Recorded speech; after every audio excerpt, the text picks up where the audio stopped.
souls, and the fact that we never owned a car, and then as an adult, the fact that I had woven my life together with somebody else's for years with hope and love, and then the relationship had fallen apart. When I hauled in that bluefish and had another beer on that party boat, would my consciousness be as deep as the consciousness of my suffering? I'm thinking, no, it wouldn't. If the essence of mental health is not the removal of suffering, but the development of a relationship to it, then Jung and Frankl seem right on target with their understanding of the connection between suffering and health. It's part 3. Smith, discussing the ideas of Jung, writes, "The goal of psychic development and life itself is to reconcile all psychic opposites, including the dark, repressed shadow side of the personality, into a larger unity." Howes amplifies the point. Quote, "There is a purposive, transcendent reality consisting of light and dark and all opposites that moves in history and gives us alternatives, choices of freedom. This reality is immanently present in the psyche and the self as the dwelling place, where the tension of opposites, outside and inside, is the balanced and centered longing for integration. To fulfill this longing, the human is created for choice." End quote. If the human being is made for choice, and choice at the deepest level pertains to the reconciliation of opposites and unity in the psyche, then making choices that synthesize would seem to be healthier than making choices that analyze. Reconciliation becomes an important concept. In Jungian terms, important reconciliation exists between ego and shadow, between our conscious understanding of ourselves and unconscious self, is capital S. In the reconciliation process, the rigidified ego must experience suffering. Sanford writes, "Wholeness results in the reorganization of the personality on a higher, more developed level. Since this kind of growth can never be achieved without the death of the old state of consciousness, there is inevitably, in every instance in which somebody begins to become whole, a considerable measure of pain and suffering." End quote. From that perspective, psychic health inherently involves suffering, requires it, since the ego does not want to change but would rather solve its problems within its own comfortable boundaries, as if to say, maybe this thing I've tried 100 times before, it failed every time, maybe this time it'll work. However, without question, the ego's own in-house solution is a lost cause. Hillman identifies the impossibility of such an approach. Quote, "According to Einstein, problems cannot be solved at the same level of thinking that created them." End quote. As Frankl puts it, quote, "No knowledge can come to know itself, to judge itself, without rising above itself." End quote. For the ego to be healthy and grow, it must be in process. Sanford says, quote, "The key to psychological health does not lie in achieving a certain state of consciousness and holding on to it, but in achieving a relationship to one's self," capital S. End quote. Since the self is never static, but unceasingly dynamic in Jung's thinking, the healthy ego's relationship to it is also dynamic. The ego has to keep changing and suffering in order to keep growing, in order to keep transcending its rigidified perspectives. In Jungian theory, it is dangerously oxymoronic to consider the equation of mental health with the quick and complete removal of suffering. Rather, health consists of moving away from the last suffering to the next, always more able to bear a wider tension of opposites, a deeper sense of identity, and to create anew from it. Jung believes that the unconscious guides the ego to a new perspective through powerful imagery, and that a core choice for the ego is to hold itself open to images from the unconscious. Health consists in part of maintaining a porous boundary between the ego and unconscious, involving unjudgmentally receiving and pondering images from the unconscious. 4. Jung saw suffering as the co-protagonist or co-hero in the ego's self-awareness and growth, as if to say to the ego, you are made for choice and open-heartedness toward the unconscious, all inside a context of suffering. That's your core identity. So make this moment of choice as deep and true and open and honest as it can be, end quote. Seen this way, suffering inheres as part of the fabric of life and consciousness. As one grows psychically, one leaves behind the polarities of choice around one context of suffering and moves to another deeper context. Suffering doesn't really go away, although any particular given contextualized identity of suffering can be thought of as having been transcended. A parallel to this idea can be found in Frankl's thinking. In Man's Search for Meaning, Frankl attributes to Dostoevsky these words, "There's only one thing I dread, not to be worthy of my suffering." Being worthy of one's suffering, what a profound idea from a survivor of imprisonment and Auschwitz. To Frankl, the idea is not that the unconscious besets the ego with suffering for the ego's good, but that the ego can develop a dimension of self-worth and awareness in meaningful proportion to the depth of suffering that it feels. The individual can choose how to react to suffering. Permit me to offer a quotation from Frankl that I found profoundly moving. Quote, "We who lived in concentration camps can remember the men who walked through the huts comforting others, giving away their last piece of bread. They may have been few in number, but they offer sufficient proof that everything can be taken away from a man but one thing, the last of the human freedoms, to choose one's attitude in any given set of circumstances, to choose one's own way," end quote. 5. What then should be done with suffering? I suggest that Jung and Frankl see suffering as a necessary and abiding component of health. Jung says we can be, if directed by the unconscious, transformed by suffering. We can create from within the current context of suffering and move on to the next and deeper struggle. Instead of health abiding in the removal of suffering, Jung and Frankl suggest that mental health consists in living with suffering in a sort of continual creative response. What is this abiding? For me, the final depth, the taproot of the deepest level of relating to suffering, draws creative nourishment from awe and mystery.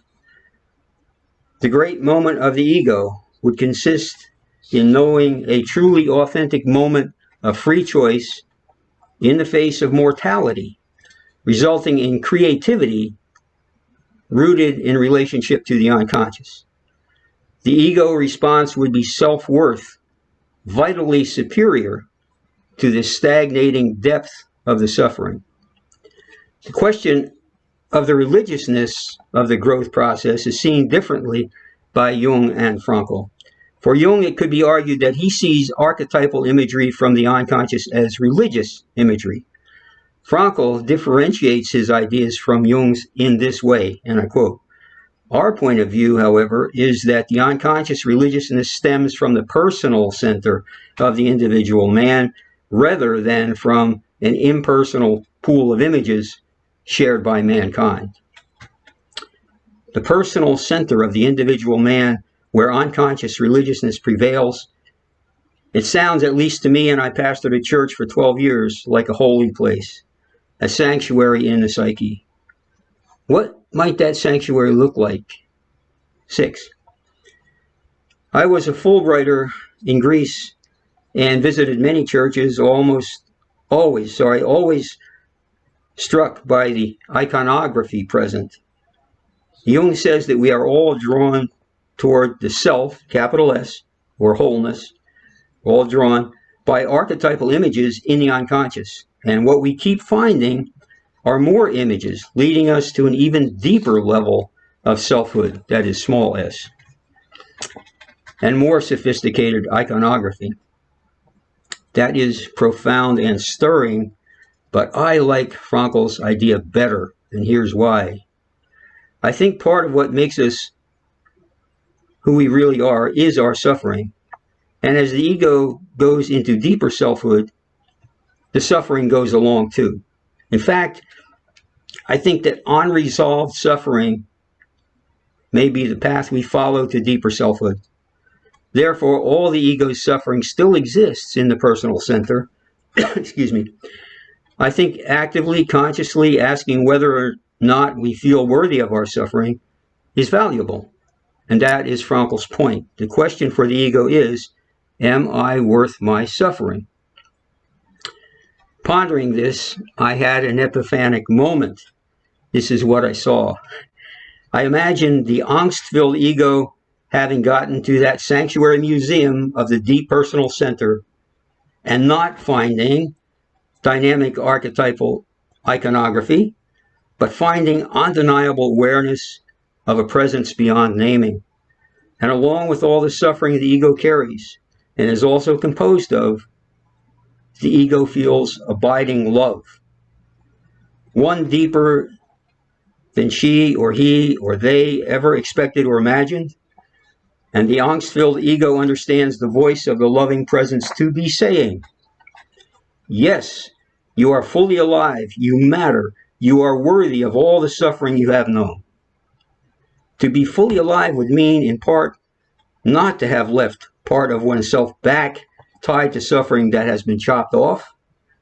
It would be ongoing creative relationship with that suffering that opens the door to the presence that ultimately heals, relationship to suffering creatively enacted, like bread given in Auschwitz from one to another because we all matter. 7. I got this far in this essay, turned out the lights, and climbed into bed. It was a clear night, so I left the shade raised to look at the sky. The dark seemed deep, vital, alive, and I had the feeling that I was being reached for from the stars. I reached out from my side and touched the window. The glass in my fingertips seemed like old friends. If a sense of having been lovingly created, touched from a spiritual dimension, heals and brings self-worth, God's creation of Adam and the sealing of the Sistine Chapel might symbolize the root of image and healing. The space between God and Adam's extended forefingers could be the window, the sanctuary of the psyche, a boundary in which the finite ego feels called into the depth of being. 8. Not much more. What does all this have to do with the boundaries in our time of pandemic suffering? In my country, I often hear pundits ask when we might, quote, get back to normal. Inasmuch as normal might be thought of as returning within safe boundaries of who we were before COVID-19, we cannot get back there.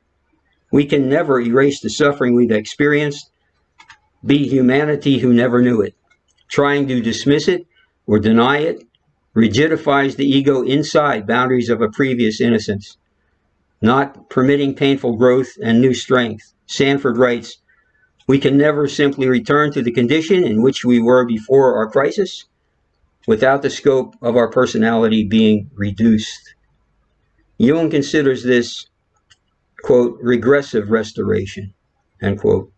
Health is much closer to the bone than returning to how we previously understood ourselves. The questions become rather, who are we now? How do we understand ourselves as somehow worthy of that suffering? How have we been made more whole? How do we create out of that wholeness? And the last part. I do not have answers to these questions, although I believe they are the ones we face now. Jung says that in order to help the ego be more whole, the unconscious offers the ego imagery, and Jung identifies those images as, quote, symbols, not to be understood as representative of something existing, but something coming into existence. I've wondered if the idea of masking the mouth and the nose and keeping 6 feet apart are symbolic of what we might need in order to grow, in order to understand ourselves better. Maybe we need to think more, talk less. Not a split screen pundit conversation, sometimes all talking over each other at once, for example, but more contemplative silence before we talk. Maybe 6 feet apart is where we need to be, so that 6 feet under is not where we are. What that would mean is stepping back to a respectful distance, giving each other space in which to be whatever we truly are. Be that LGBTQIA, this or that gender, ethnic, national, or religious identity, and to build ourselves creatively in it. I do not have the answer to these questions, but I do believe that the old boundaries of our safety have been broken through, and new issues of identity, value, and importance arise. Perhaps we were led, according to the Jungian path, to a choice, according to Frankl, about our worthiness, how we stand up in the face of this pandemic. What is courage in the face of undeniable vulnerability? My daughter, a college student, said that when she had to leave campus because of the virus, and even before that, when the virus was taking hold so powerfully, she and other students felt disconnected from their studies. The worth of the studies fell away somewhat in the face of the pandemic. What does the choice to be courageous look like now? With restaurants, bookstores, hairdressers, clothing stores, taverns, gyms, so much of our everyday shopping and pleasureful centers of life altered, how do we choose to carry ourselves? If the giver of bread in Auschwitz could be seen as an example, our compassion for others would be of more worth than our individual self-aggrandizement. I have suggested that we realize we are vulnerable, that the boundaries we thought protected us actually do not, that returning to normal within those boundaries is not only not possible, but even the desire to do so is regressive, a narrowing of wholeness. Now we are called to claim and enact our worth more deeply as courageous and compassionate people, inextricably tied to mortality. We can do it.